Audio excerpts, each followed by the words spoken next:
Сәлем достар, каналыма қош келдіңіздер. Бүгін сіздермен етті осудың әдісін үйренетін боламыз.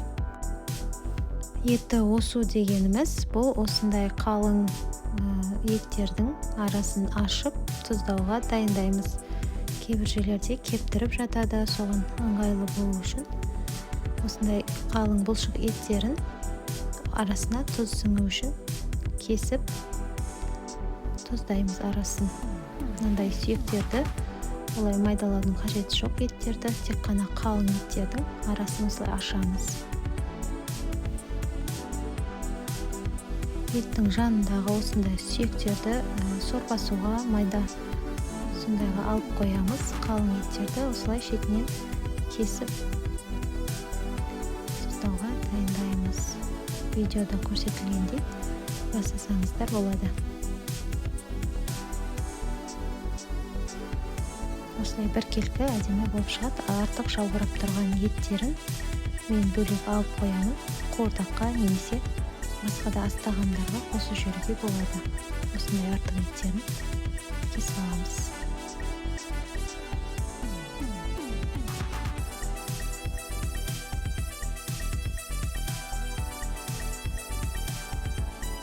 Мынандай сүйектерді асқанға бұлшық еттерді осылай бөліп әзірлеп даярлаймыз.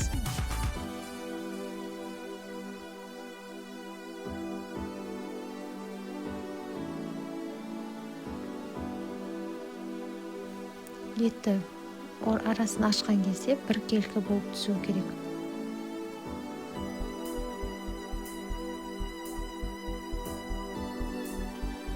Бізде жал мен жая, оны да осылай ет сияқты арасын ашып аламыз.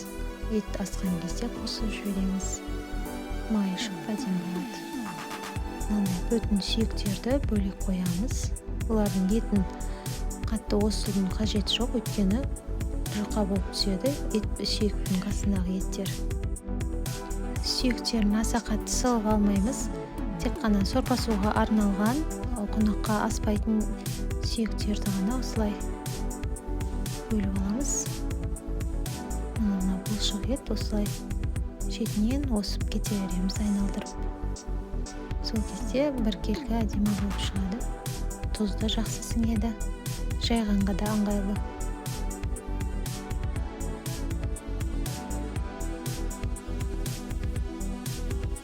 Мінекей барлық етімізді осып дайындап алдық. Енді шетінен осылай тұздап шығамыз. Мен еттерді, қаракесек еттерді бөлек, сүйектерді бөлек қойып қоямын. Бір күн суын сорғытқаннан кейін жеке-жеке салафандарға салып морозильникке саламын.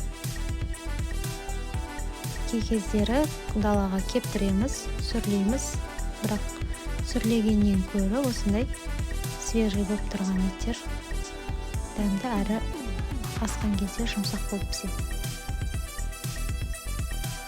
Мынандай жіліктердің шетіндегі бұлшық еттері терең болса, кішкене ғанадан осып, тұз арасына сіңу үшін солай жасаймыз. Сүйектен ажыратпаймыз.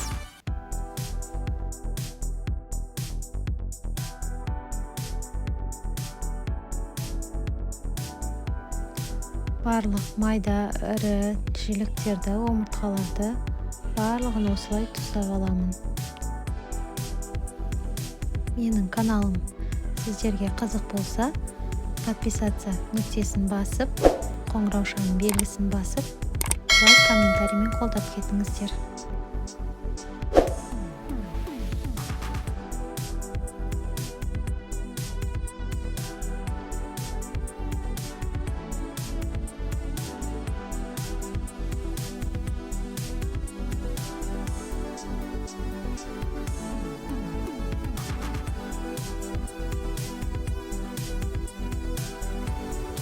Бұл жамбастың еті, бұны бізде сыйлы қонақтарға, құда-құдағиларға ұсынады. Бұның етіне тиіспейміз, еті осылай қалың болу керек. Жай ғана осып, тұздап қоямыз.